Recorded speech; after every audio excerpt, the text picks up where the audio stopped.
I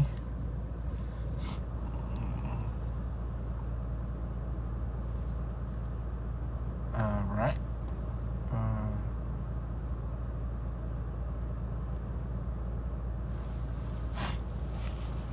Hi everyone. My name is Pralarg Int'l from Pralarg International. Pralarg International is the acronym for Prisons, Rehabilitation and Law-Abiding Organization International. Don't mind me the way this place is cold. I'm literally like I'm in a freezer. And I don't want to do like removing the highs on this vehicle. If you see, it's darker, so everywhere is covered. Confirm. I can show you. Let me show you. Let me show you this. You see this? You're seeing highs. Let me. Oh, that was cool. It came out. That one came out. Oh. Okay, it's because of the heater. But the front, you can't see the front. This thing turn around. Okay.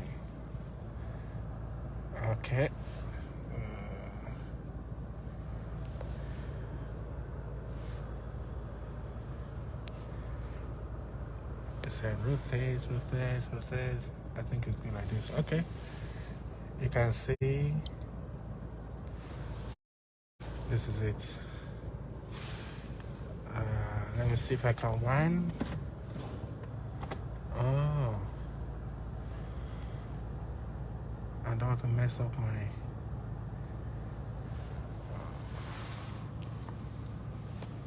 I'm literally covered by the highs, so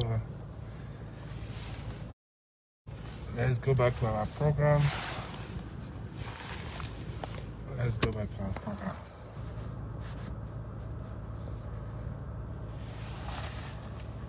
Is it bent? If it's bent, tell me.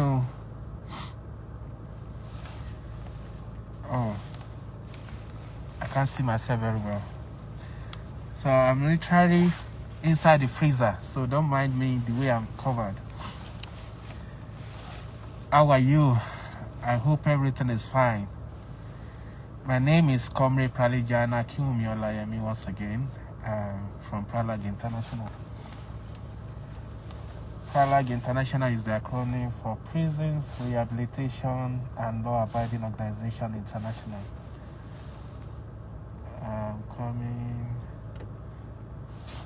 I want to give us updates on some of the things we talk about.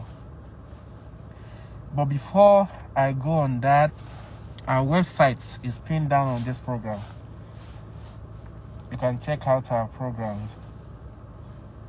Our website, www.usa.pralarg.org. So if the heat, because I put on the heat in this car, so if I'm feeling comfortable, I'll remove all this so you can see my face very well. But for now, I think it's still very cold. Still very, very cold. No, cold is understatement. Let me say it's freezing. I might be having a running stomach, a running nose, if care is not taken.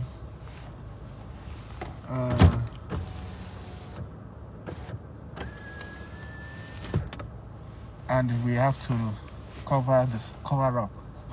Just have to cover up. So our website, then on the website you can donate to Pralarg International, and for everybody outside the country, from everywhere in the world. I think I can hold on.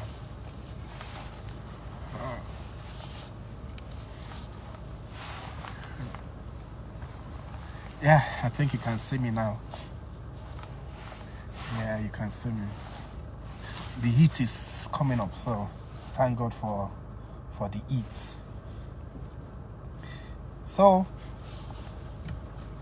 for our international members, if you want to become a volunteer of Pralarg International, you can join us through the website. Just log on to www.usa.pralarg.org. You'll see a link there. If you want to donate, it's there. If you don't want to donate and you want to become a member, the link is there. Announcements: adult education in Oyo State, Pralarg office, Oyo State. Just go to Espoyo, Sango, Ibadan. Some people will say Samonda. So go there. The moment you enter into this trade fair complex, just say you are going to Pralarg International office. So every Tuesday between 2 p.m. to 4 p.m. is free. We give out all your the books, pencil, everything is free. And then we can also give you some, they call it souvenir, right? So it's free. You want to become a volunteer in Nigeria. Now we have to be very careful. Now everyone are opening offices, they will say, oh, it's Pralarg office. No, not all human rights offices out there are human rights offices. That's why I put down my phone number. Freezer is your weather for now. Yes, so we are freezer because it is only in the freezer you can see block around you. You walk on the highs. This thing is, I don't want. You walk on the highs.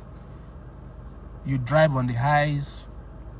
I was driving this morning and my car was just going, it's not oh not loyal me. So we thank God. Then feedback on our cases. Number one, Edo State Immigration Office concerning Akamade Francis that collected money from someone that, oh, I want to renew your passport for you, and he collected the passport and he collected the money since about a year now that he didn't do anything about it. Our members went to their office. They asked them to go to the central complaint unit. We went there. They invited Francis to come. He wrote statements, and then he promised. He wrote undertaking to return the money. He said he doesn't have the money at that time, and he wrote undertaking that he will pay the money this end of the month. So the undertaking has been given to the complainant. Concerning the renewal of his passport, I said anytime he wants to renew the passport, he can wait until he collected the money back. If he doesn't want to wait, he could probably look for another money and then renew the passport. Then later he will collect his money from the officer. And there is no other person that complained from that area. I asked people to go there to their office, but nobody showed up. And then if they do, they didn't contact our office. Concerning the DPO, Adeniyi Enifo, thank you for everybody that contacted us. They told me so much about the DPO. They told me the brothel he opened and every other thing. But so far, that's what I'm talking about. If you want to fight for you have to stay. You have to. The complaint you complained to us, the statement you told us, what you have to maintain on that. Don't be too scared to now. We cannot do things on our own because we are not there when it happens to you. So you still have to stand. Well, to tell you the feedback concerning that, when this person called, they said, oh, concerning our land, somebody went to DPO and manipulate the whole thing. The DPO arrested his men, arrested Mr. Femi, and then they have their family paid money to secure his bail. And then they didn't even listen to his own side of the story. They did all that because you can't, in the law, you have to hear from the other side. You can't just rely on the complaint by a complainant. You still have to listen to the other side. So the DPO did not do all that. And then when we took the matter up, especially we want to start from the fact that he collected money for bail, which is not normal. It's not supposed to be in the law. You can't collect money. So we say he should return the money. But if people came to our office and say, oh, so person collected money from us, and then we took it up and called Abuja. Abuja came, in fact, they were so active that time. They hold the line with our member in Ogun State. Comrade, you said Adeniyi, DP Adeniyi, there's SP Adeniyi collected money, right? Okay. We engage Adeniyi on one side. We are engaging you on that side. Can you give us the number of the complainant, the person, the real person that paid money? And then we afford them that number. And we called this woman. Hello, you told us you gave money, right? 60,000 to the police. She said yes. Okay. They were going to call you right now. Make sure your phone is on. They just called like 2 minutes. Their member called this woman. Because when your husband is being detained behind the bar, they made you pay this money. She said yes. Okay. Now the matter has been taken up. These people from Abuja are going to call you to confirm, because the DPO is denying. He said no, they can confirm. And before the Abuja will call the phone with us and call this woman shut out the phone. They called several times. The number wasn't going. Abuja called our office back. The number you gave us is not going. Comrade Brown called this woman again several times. To the rest of that day, the number switched off. How do you want us to feel? How do you want us to feel? You think we just take that and say, oh, well, how do you want us to feel? When you bring your complaints, we are not God. We have to complain too to their headquarters. And you're supposed to stand on your feet while we fight your cause. This is not fair, please. This is not fair. It's not good. Then, our comrade, well, we were defeated, but we are not entirely defeated. Because we believe and we know that that kind of underground intimidation against these people. That's why they have to relent in their cause. We took Mr. Femi along and went to the DPO. We called the DPO.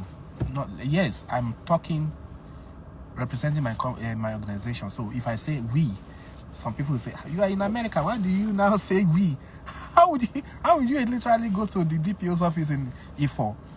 Yes, our comrade Brown and the complainants, our complainant, the one that complained to us. We went to the DPO office.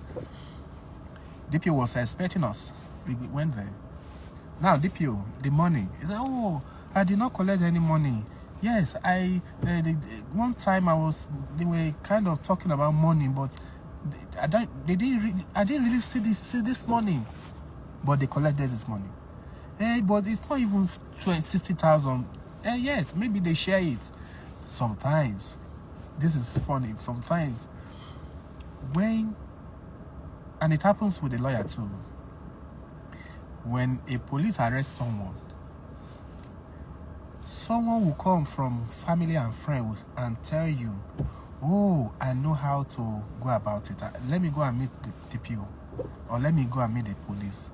When they see the police will say, okay, our bail is 100,000.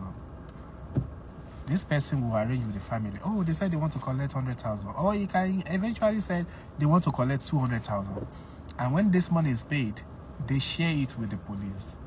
It happens like that. We confirm. If I'm saying something, that means I've gotten 1 or 2, 3 instances or reference. So they said that maybe they share it between the person that they eventually give the money out, or the person that give the money. I'm not that sure about that. The people say, oh, I don't even, why would you say I should pay the money that I don't owe? You, Pralarg, you're supposed to be working with police. Comrade Brown said, no. We work with the police. There are cases the police gave to us. The ones that were dismissed without any cause. We took it off. We've seen police officers witnessing some acts of intimidation within the police, and this police officer will go go out and call us to come. We've seen cases of police officers giving cases to Pralarg International. Okay, sir, we want you to handle this. There are times when when crime is committed, we work with the police to make sure the culprit is apprehended. We work with the police. We have to work with the police. Yeah, but working with the police doesn't mean we should connive with them or join them to do bad thing. And then that time when you do a good thing, we acknowledge you. We appreciate you. We say thank you for doing the job. It's the constitutional job they were given to you. But when you divert from doing the right thing, then we'll call you out. So Kwame Brown told him, he said, no, we are not against you. We are just telling you the money, return it. He said, it's not you. He said, but your men collected this money. So go and bring it, Mr. Femi. He said, even the complainant, I'm sorry, I'm so sorry because I didn't give the complainant the chance to express himself. He didn't even, I wasn't even listening to him. He said, you want to say sorry to Mr. Femi? But this is Mr. Femi on it. So that means you don't even look at all your cases. This is the guy they embarrassed. This is the guy just because of their own land. Now you detain him. You ask them. You didn't even show up to see what's the case all about. And he begged Mr. Femi. And Mr. Femi said, it's not even the money they collected from me. But it's just the fact that they intimidated me on my own land. These people want to steal my land.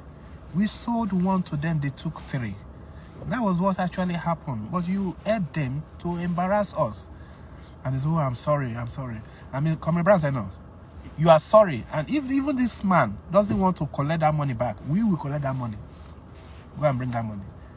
And then the DPO went around, he went. Live witness. Olayinka, you said you witnessed this case I'm talking about in E4. Oh, it happens to you. Oh, hey. Now I did a case. I talk about something, and you called me out on this platform. I don't know you. You called me out that somebody collects 60,000 from you, the DPO, and I said, private chat me. And that was the case I'm talking about. Your people make us look bad when Abuja was calling. If you were the one that called me out that time, you told me, and we told you, if you are telling us the police collect money from you, you have to stand to the end. When Abuja was calling, why did those people that said they collected money, why did they close? Why did they have to shut on us? It's your family. It really made us look bad. I don't like that. That's why sometimes I have to stand by those who really, really want justice, not the one that will run because of fear. So please, Adeoluwa Olayinka, talk to your family. Next time, I may not be able to listen to you again. Kwame Brown said, no. Oh, you have to. And then the DPO went and collect even as Kwame Brown said, don't worry. He brought 20,000 naira. Did they give your family that 20,000 naira, or Mrs. Brown took the money? I want you to confirm that money. Did you receive the 20,000 naira? And then the DPO brought the 20,000 naira. I said, out of 60,000, okay, don't worry. We give you the rest of 40,000. Okay, let's say we contribute to your papers here, but not everything, because the family did not stand to the end. So they collected the 20,000 naira. I don't know if they give. I want you to confirm if your family received the 20,000 naira. And we said, no, we work with the police. Don't see us as a bad people to the police. No. Okay, they gave you the 20. Thank you for confirming it. Thank you so much for confirming it. And like I said, in E4, our eyes are on you people. Anytime the police intimidate you, you know our office already. All right? Feel free. When the case is coming up, when it's still coming up, before they embarrassed you, because sometimes the case, so there are some cases that Comrade Brown gave it to us. Okay, good. That is feedback. Sometimes it is good when people are there to confirm what is going on. So,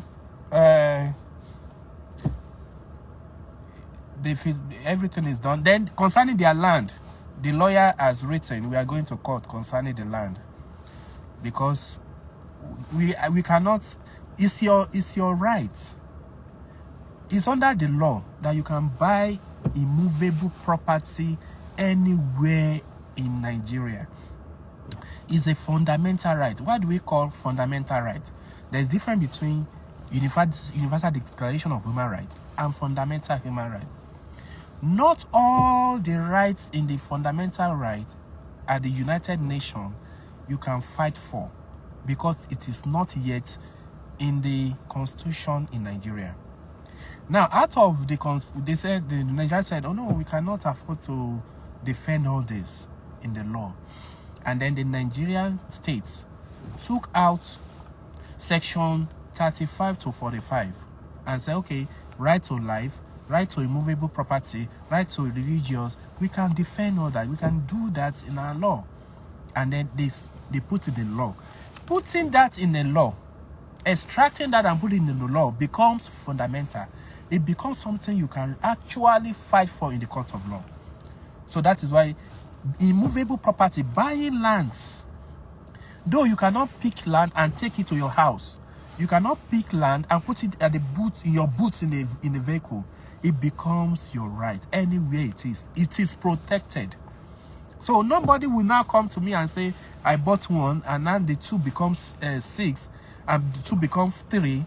And even if you want to raise an eyebrow, they will use police to intimidate you. And because they have money, that's not done.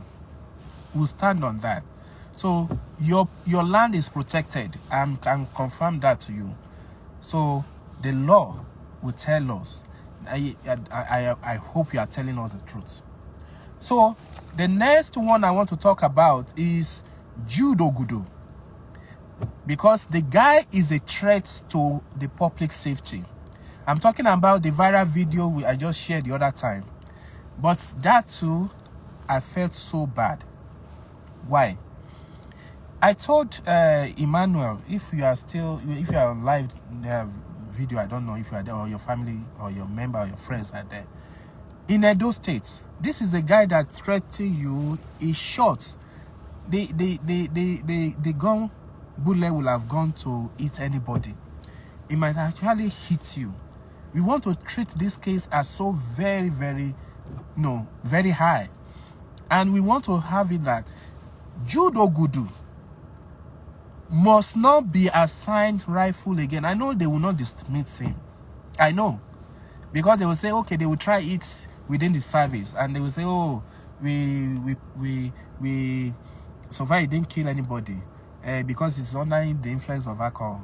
I'm not prejudging this. How many of them did they dismiss? Even those who are killed. And if people are not talking, they will silence it and transfer it to some other place. That is why I said share it to let everybody have his picture. And we will not wait until they assign him the rifle and take him back to the streets. We will not wait till then. We will write a letter and make it a formal letter, and we have a copy of that letter. We will send it to Edo, so that in case in the future they assign this guy the rifle and he still do the same thing, then we will now call out the system. But as for now, the case is still being handled in their departments. Now we will allow it to be handled, but we just want to monitor it. I told the PPRO, I said I want to monitor this thing till the end. Now the update is this. I told Emmanuel, I said, Emmanuel, I don't want this video to be too long. That's why I'm not sharing all our, all these voice notes, all this. I told Emmanuel, I said, Emmanuel, because you recorded this and you with your record, you've protected a lot of people, because if you have not recorded, I don't know how many people this guy has done this to and go scot-free. But because you recorded it, thank God we are keeping him out of the road, and it will be like taking threats out of our road.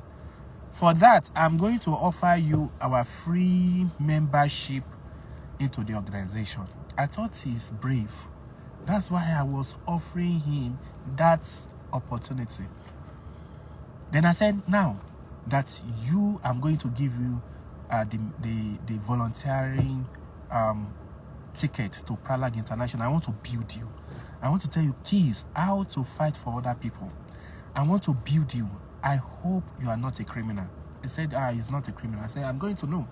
So I'm going to build you, give you all things. But now, because you are coming, the DPPR has told us, whether you come or not, the video is enough evidence to deal with these people. I said, still, I want you to meet the PPRO. That's an opportunity that not everybody will literally have. I want you to meet the PPRO. I have his number. Anytime you're on the road, on the street, if you see anything the police are doing that is bad, immediately you have the right to call the PPRO and inform him. I just want you to meet him one-on-one. He said, no problem. I called my members. My members, when we open our office in Edo State, the first thing we would do is to do familiarization tour. Number one, to the DSS. Number two, to civil defense and stuff like that. To familiarize ourselves. We are here in your state. That's what we do. They went to the DSS. And then the DSS says, oh, you are welcome. What are they? Who are you? What is the organization? Can we know the organization? We did all that. But they've not really gone to the PPI, the police headquarters. I said, now, comrade, this is a nice time. I want you to take Emmanuel, one of the victims, witness, the person that witnessed this thing. Finally. I said, I want you to visit the PPRO office.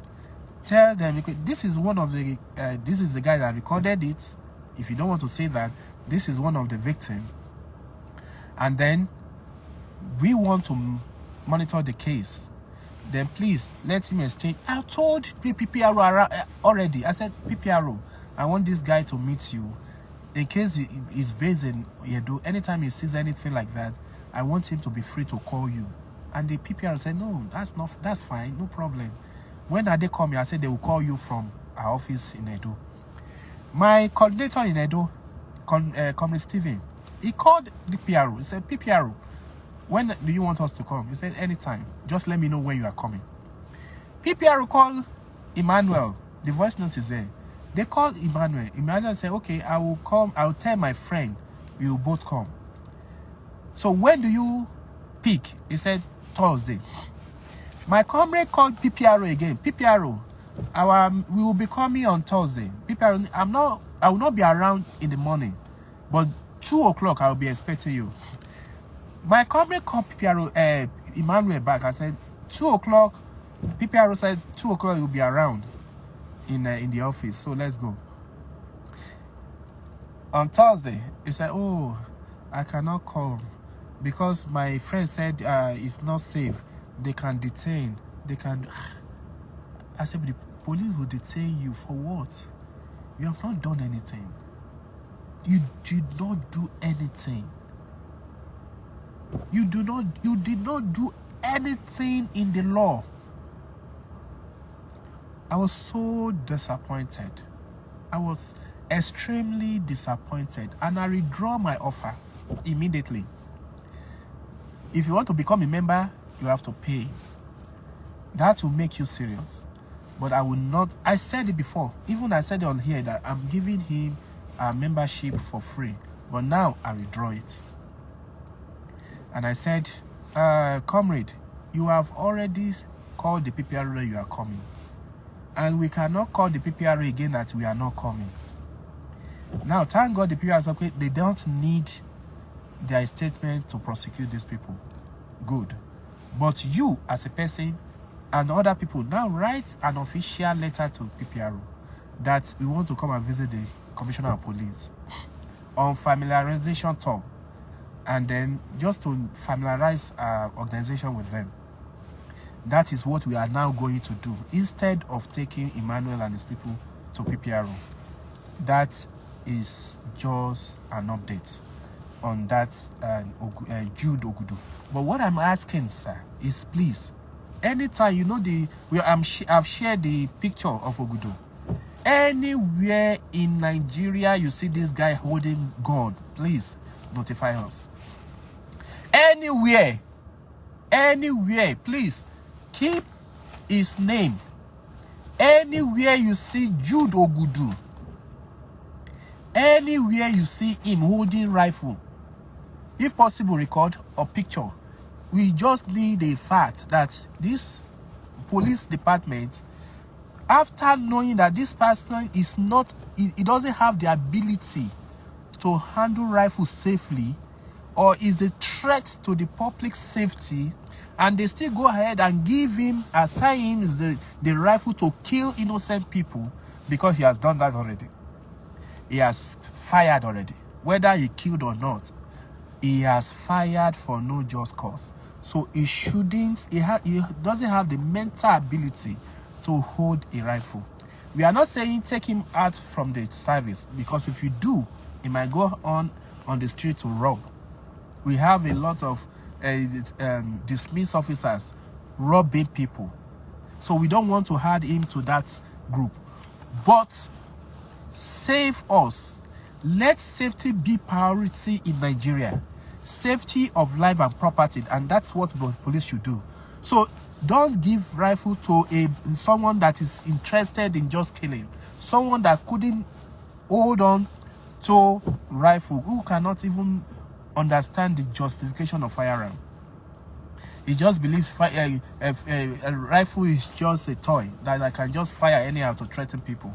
And he was calling people a sherwood for not just cause, because you want to be dipping your hands in their thigh.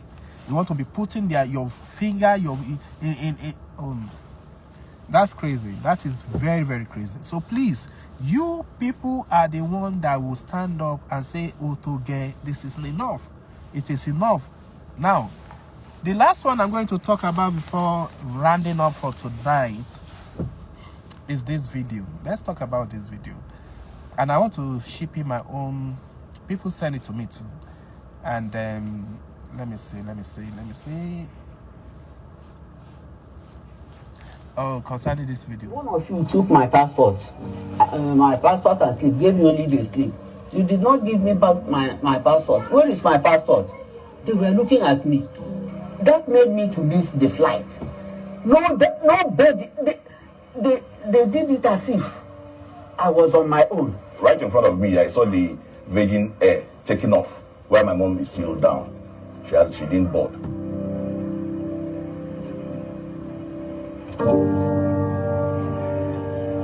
On the 2nd of December 2021, I took her with my wife to the airport because she was going to the UK. So we got there, we did all the checks, all the COVID checks and all. You saw the video. The Punch took it out. Now, this is my advice. Sir, anytime you are going to the airport or you are going anywhere, but let me limit my discussion to the airport. Anytime you are traveling out or you are coming in, please, I want you to see identity as a very important thing. Identity.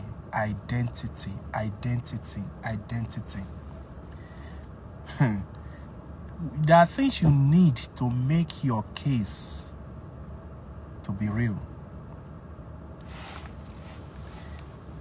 The criminal justice is blind. That is why you see the statue in front of all the courts. This is blind. Justice is blind. The only thing you can see is way. He's holding a scale to balance up. Is this is heavier than this? Is blind.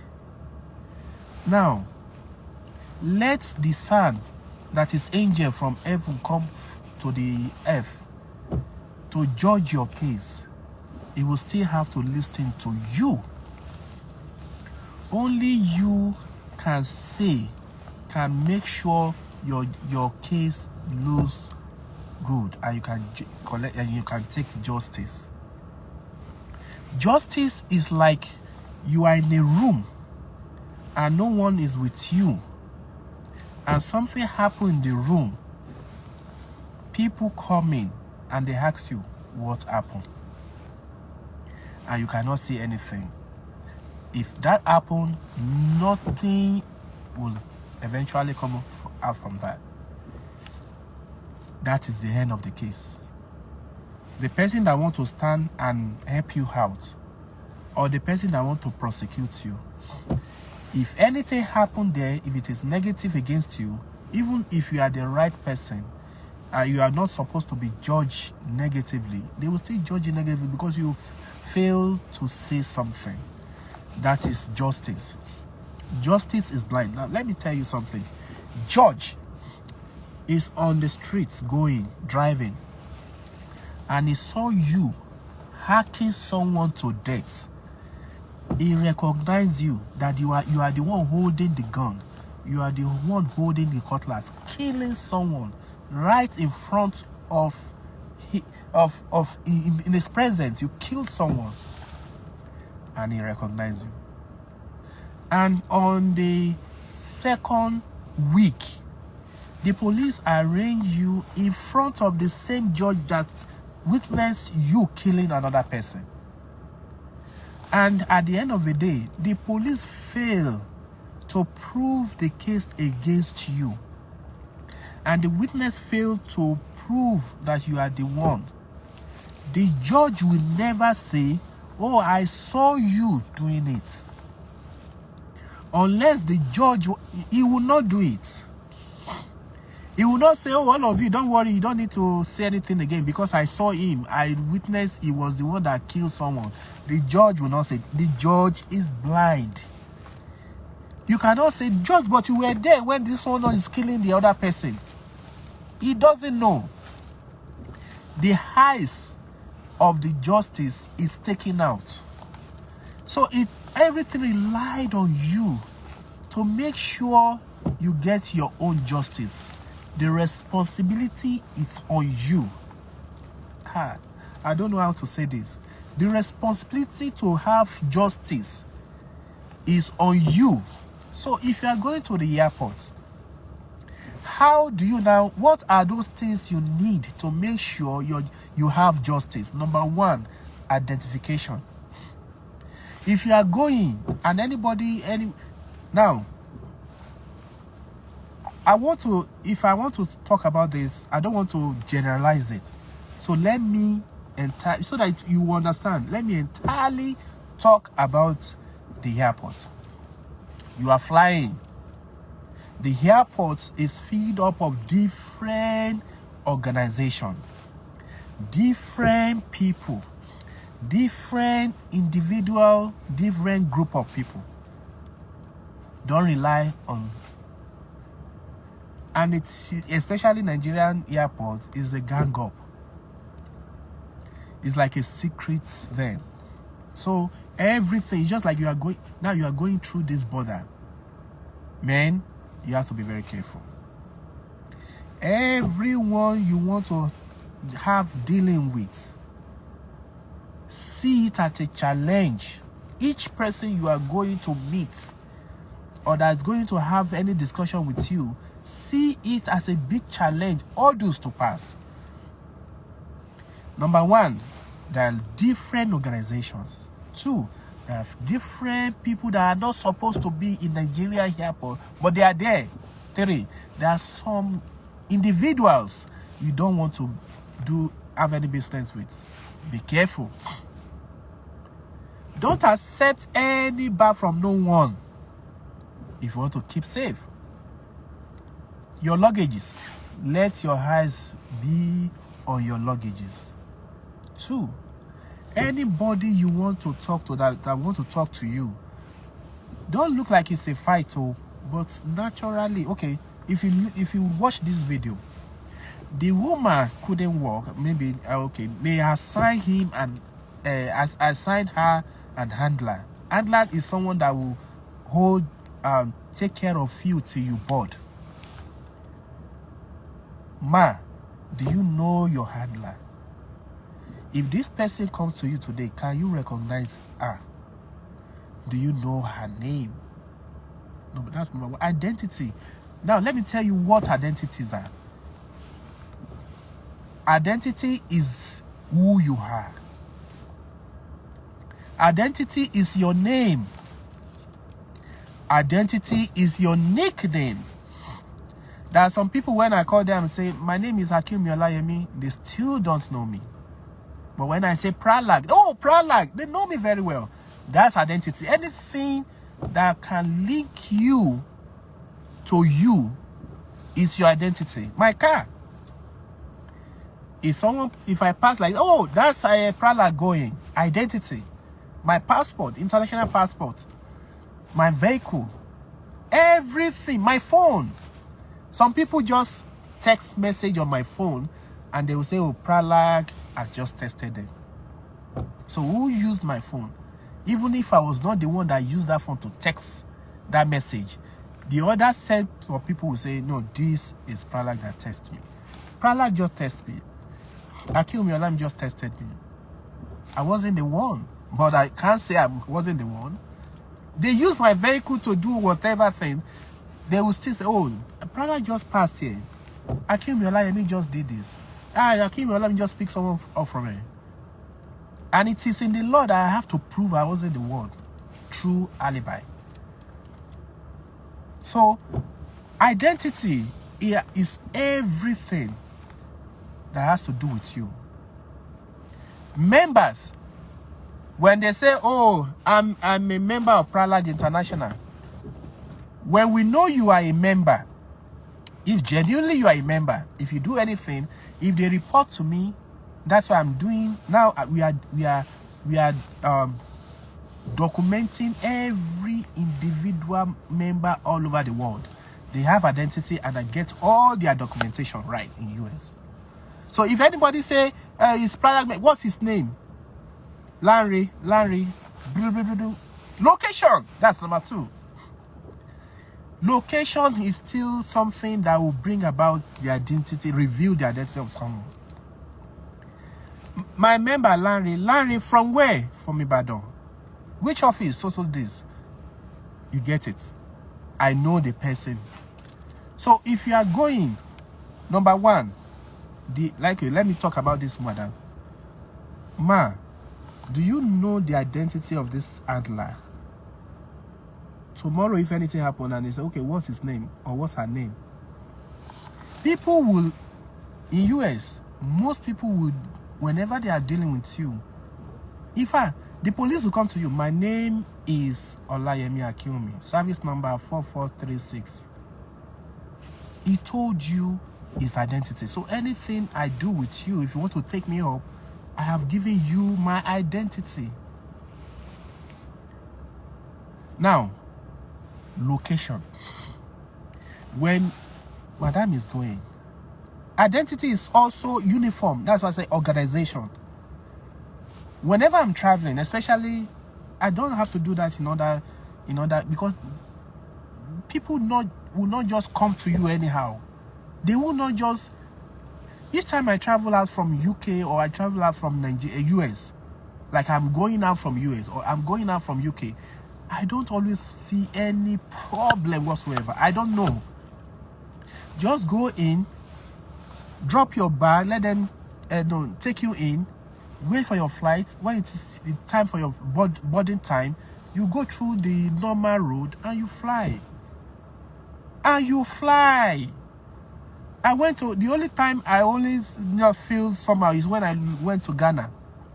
The following or third day I was going back to Nigeria. And I got to the port of entry. I said, I'm going. The immigration said, your name. I gave her my passport. She checked your name. I said, my name. So what did you come here to do? I said, I came here. I'm a human rights advocate. A moment she saw human rights. I said, yes. Okay, can you I said, what is all this? Why are you now suddenly asking too much of questions? Because I told you I'm a human rights advocate. So, and I left. But why is it a problem when you are boarding or when you are alighting in Nigeria? Why is it a problem? Now, if you want to undo that, the last time I traveled from Nigeria, when each one of you that want to talk to me, I have to know your name, the company you are working with. I get to a point, okay, this is immigration.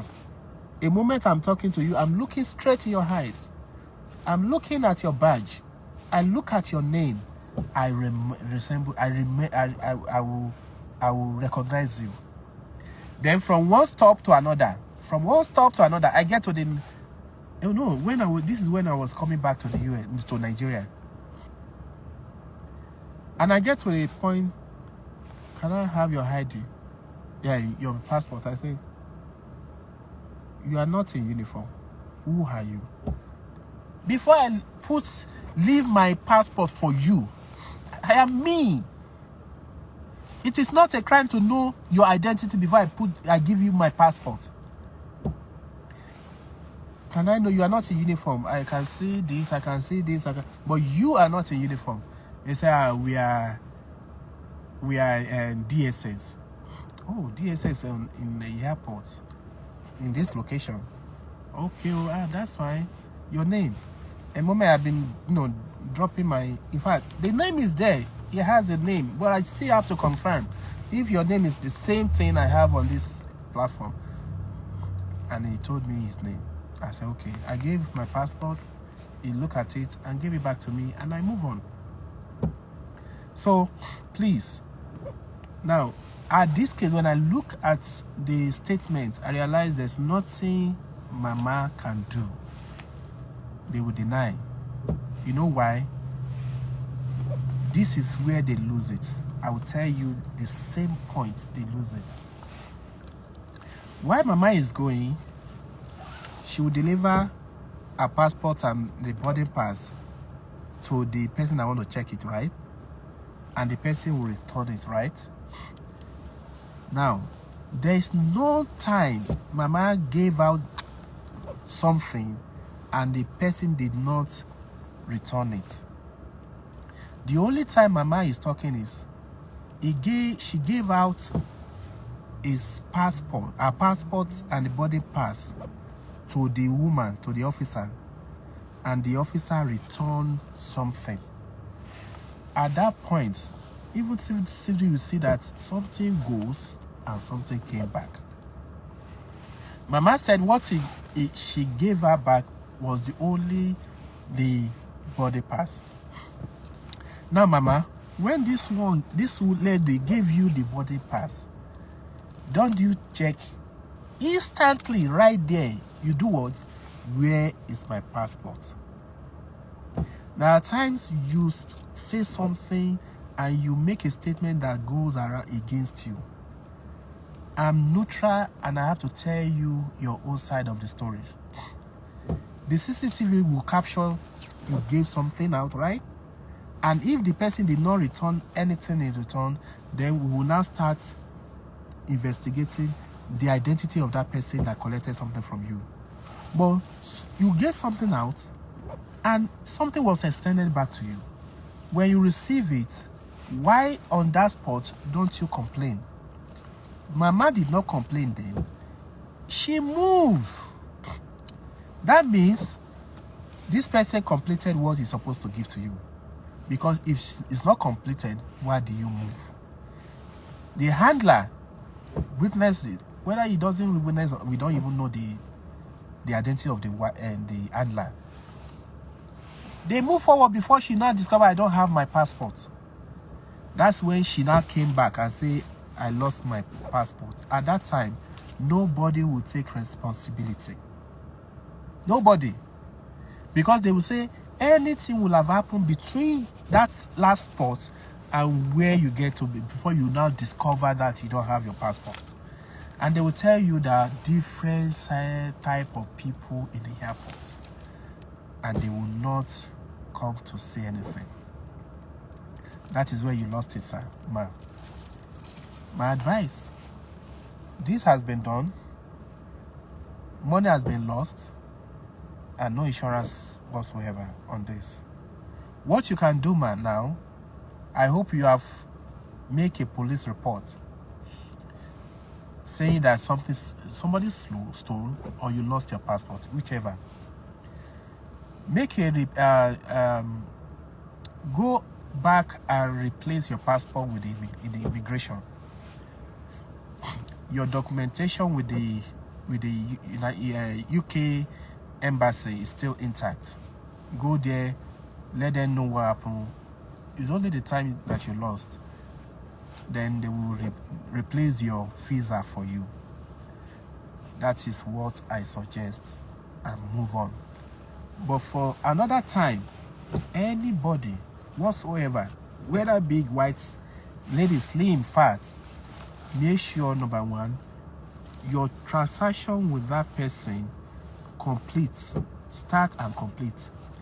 The start of that transaction is, madam, where are you going? Your name. They collect your passport and they will ask your name. In case you are using someone's else passport, they will collect your passport from you and ask your name. Where are you going and stuff? Complete that that transaction, that statement, that interaction. Collect your stuff back. Make sure what she gave me or what he gave you is complete. When it is not complete, raise alarm there. Ask question. While you were doing that, notice the facial expression. Number one, know the person you are talking. Look in. I don't know how we come about teaching people when we are growing up. They say, oh, don't look people in the eyes. It's that of disrespect. No, sir. Look straight in the eyes. All through the time of your conversation. This thing this person was talking about, aligning with the discussion and the expression, that is the way you know people very well. Look in the eyes. Does it have a trademark? How does this thing stand? If it's someone that has a big head just like me, his head is big somehow. He has a beard.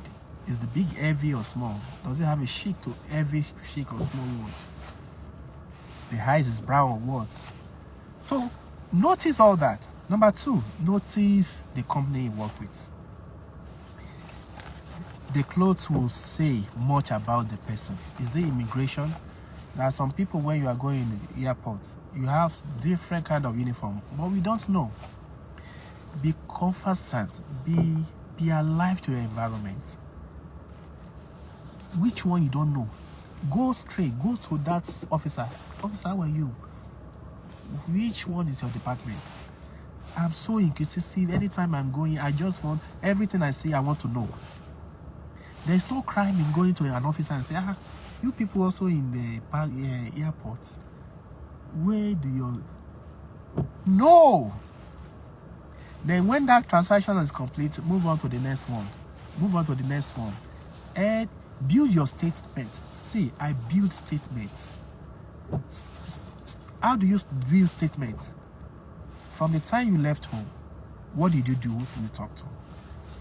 So the time, that is why it's so very difficult to deal with people like this. Let me say, somebody was something happened, and then they complain. A wife complained about her husband to me. When we got there, and I asked, Madam, sir, what happened? This is what he said.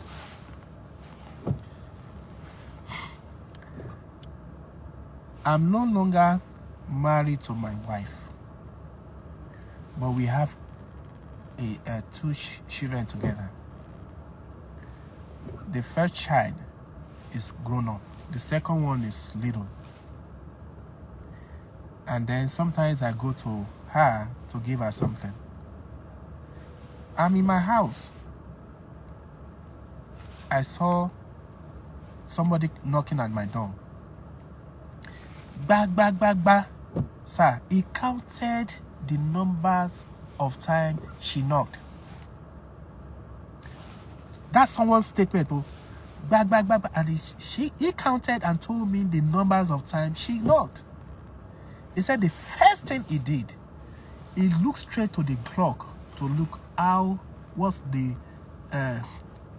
time, and he saw it's 6:25. He said, who will come and bother me 6:25? I look at the door and say, who is that? She did not say anything. Instead, she knocked again. I was like, wow, this is a report. She knocked again, and I get close to the door. I opened the door a little bit because this person will not see anything. And she forced herself in. Then in my mind, I said, this lady has come to cause problem this morning. She forced herself in, dropped the baby on the bed, and said, you take care of her. I want to go somewhere.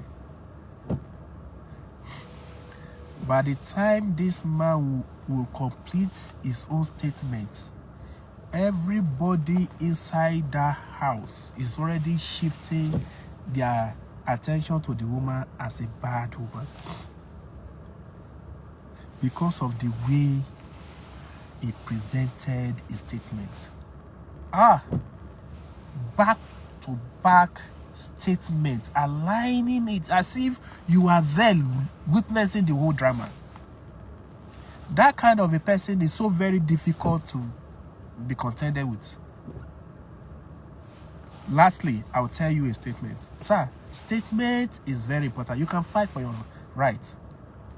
I went to a court one day and I saw a woman insisting to jail a neighbor. The neighbor is a very young boy, uneducated.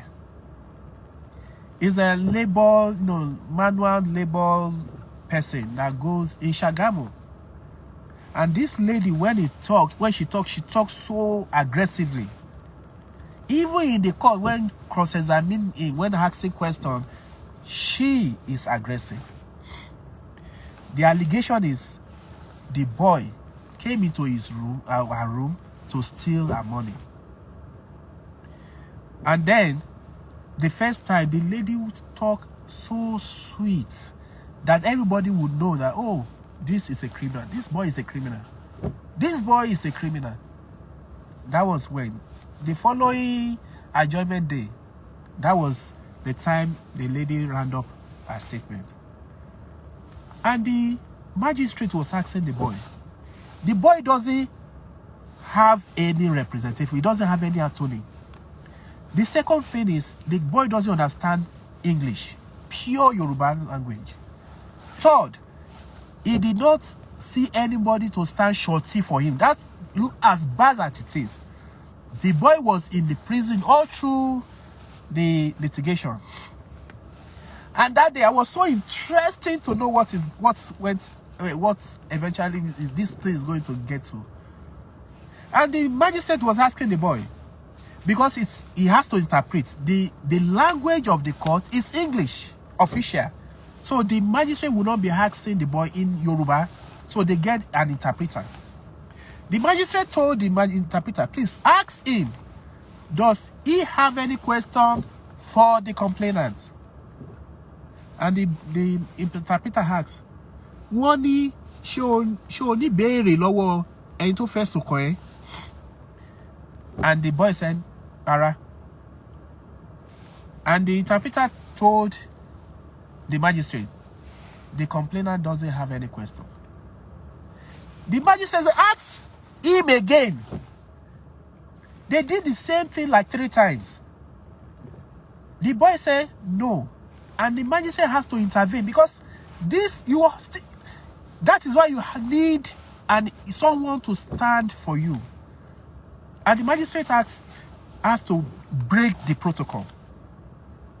Wá mo ń béèrè lọ́wọ́ ẹ̀ ń sìn pé ṣé o ní béèrè o ní rárá. ìtumọ̀ ẹ̀ ní pé gbogbo nǹkan tí ẹni ti sọ pátá lé ní tó sọ pé ó ṣe lọ agbẹ́ ẹ̀ gbogbo ẹ̀ láti kálẹ̀ pé ó ṣe nǹkan tó fẹ́ nìyẹn. That was when the boy said, I have some question. At that time my mind was, somebody said, why don't you read the law? You are not a lawyer. Why don't you read the law with all this experience? I said, I don't want to be a lawyer. He said, why don't you be a lawyer? I said, I don't want to be a lawyer. He said, why? Because I'll be padlock. Now I have no one that can say, shut up. No one, apart from God. Then some people I decided to listen to. That I decided from my mind to say, okay, I want to listen to. I want to be, because I cannot be too wise on my own. I need someone that can call my father. I need someone that can call Bobby. I need someone that could say, even the small boy, if I know you have something on your head, that when you speak one or two things, I know, oh, this is wisdom. I will accept you as my own. Relate. Sometimes I will talk like a fool. I love to talk like a fool so that you advise me. Out of the advice you gave me, I will know who I will place you on a scale that, oh, you're good. But a moment I become a lawyer, the magistrate become my oga, the judge become my oga, people, my NBA chairman become someone I have to listen to. There are things I must not talk because they will take their certificate from me. There are something they will cage me. But now I'm so free, I can call out anybody.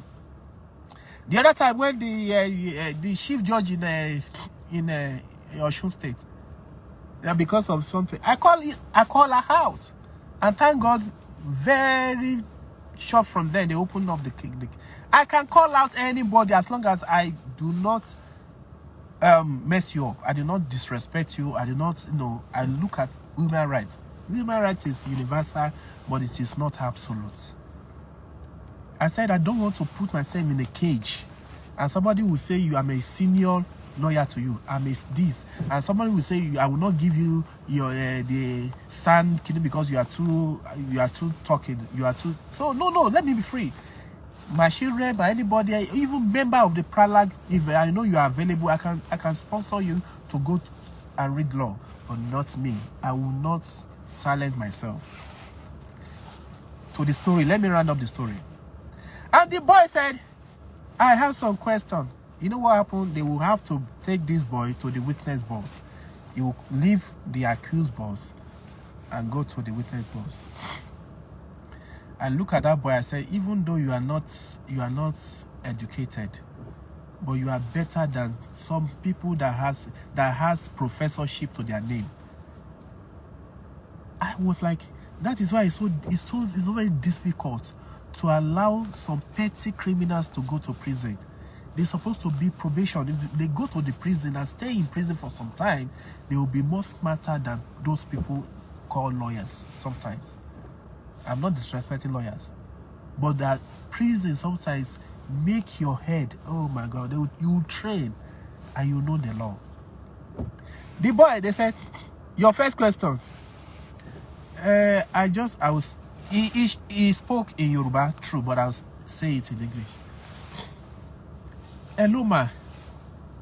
You said I stole your money in your room. I just want to ask one question. Since I started living in that house, have I ever entered your room? Bagao. I said, why do you think like this? Bagao, it rings on my head. Bagao. The woman want to say, explain. No, don't explain. Yes or no. The magistrate said, no, don't explain. Just answer the question, yes or no. The woman looked at that question. I was like, now this guy has just proven that I don't need a lawyer. And the woman said, no. I said, defeated, number one. First big point. And I said, and they now say, hey, what is your second question? The guy looked like he doesn't know anything else to say about. He was just thinking. He said,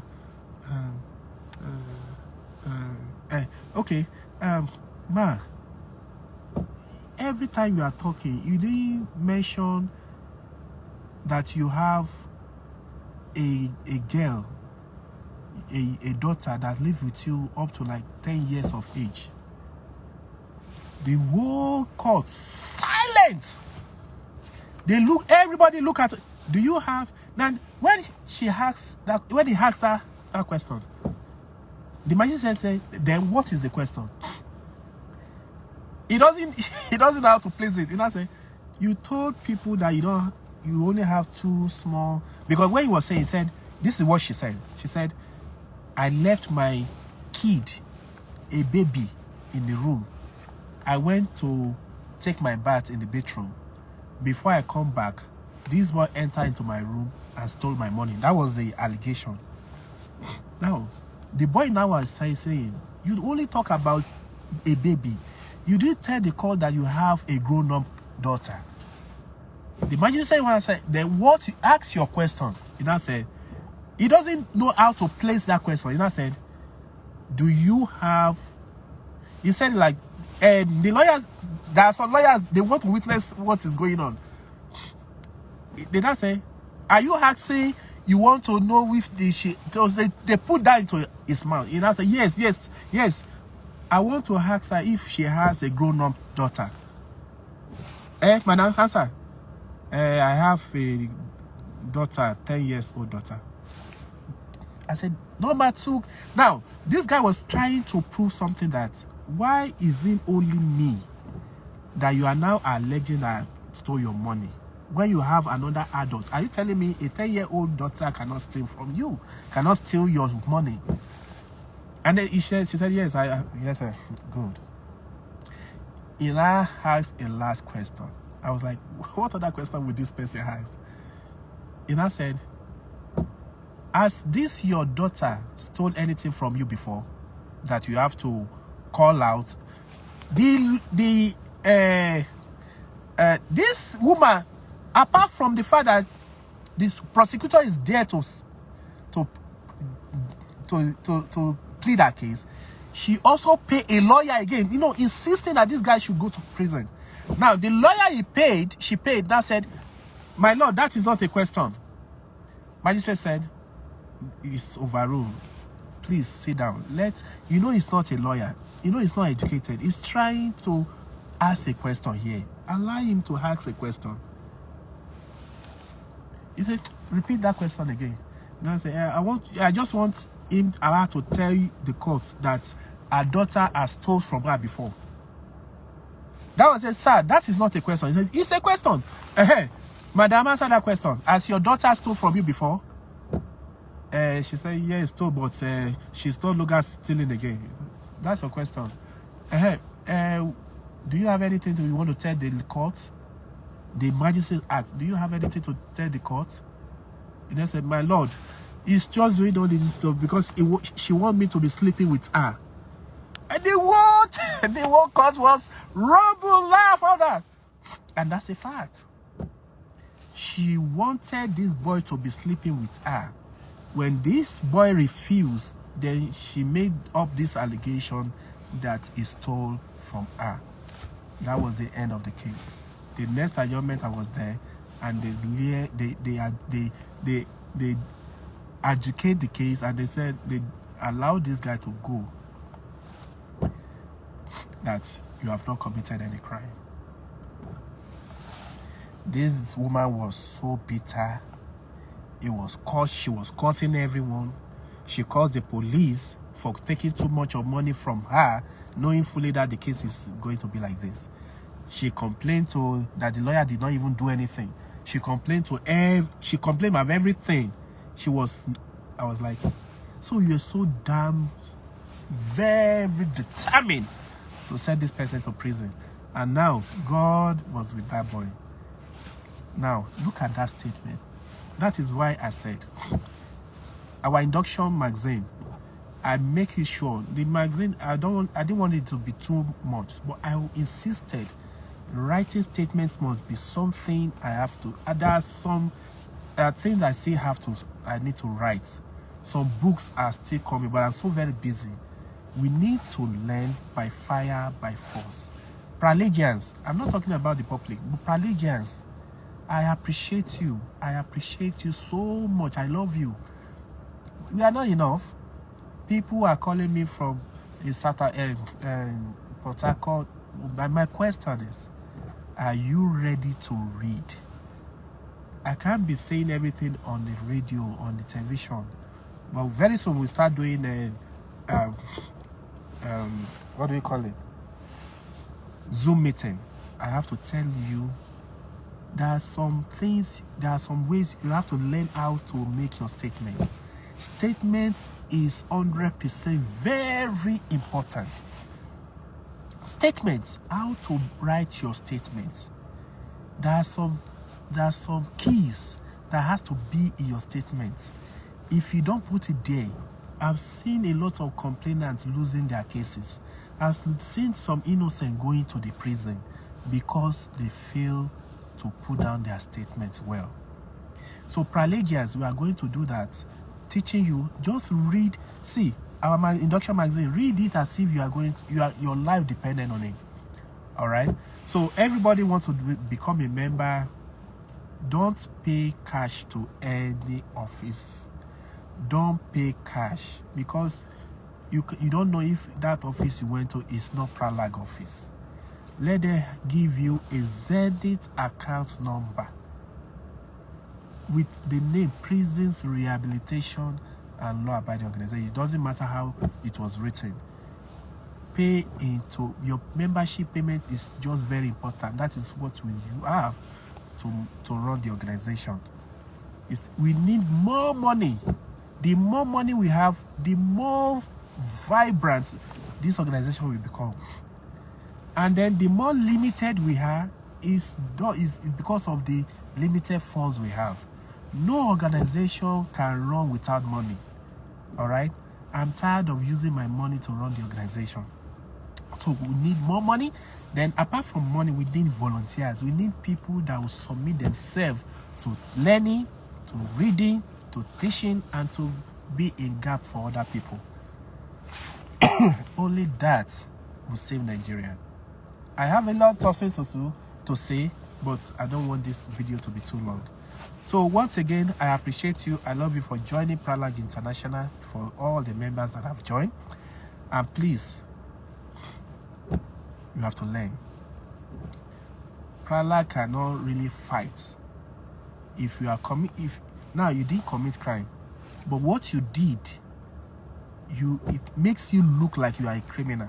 So how do you want me to now fight for you? It will not be very easy. So that is why you have to do some certain things to be just be across the line. They have Pralarg to stand for you. All right. Then Pralargians, you are in Lagos, anywhere you get to. That is why I love it when we have our office, when we open our offices in all of the Southwest. We still need, apart from Kwara, we still need people in Kwara. We need to open our office in Kwara. So if you are a member in Lagos, you are already a member and you have family already in all of these states. So that's why I'm still expecting people to join us from Borno State, from all the northern parts. Though it will not be easy. I'm not going to give you a gun to fight the Boko Haram, but I want you to know something. All right, it's easy. Life is easy when you know what to do. Once again, my name is Pralarg Int'l.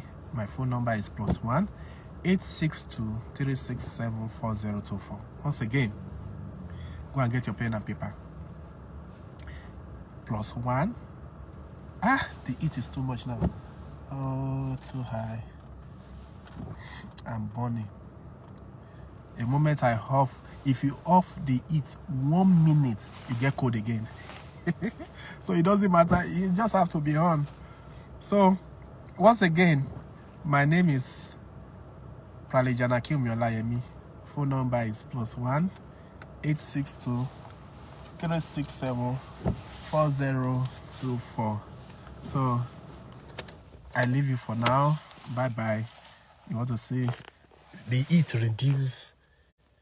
Yes, you see the heat. It reduce the thing. The little is still there. The little is still there. Well, anyhow, now, wow, it's coming up.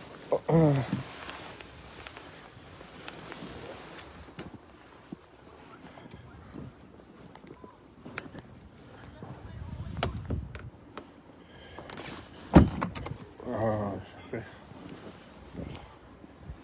This is my leg.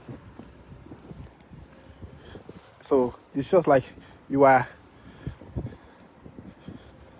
You see? So bye bye. See you.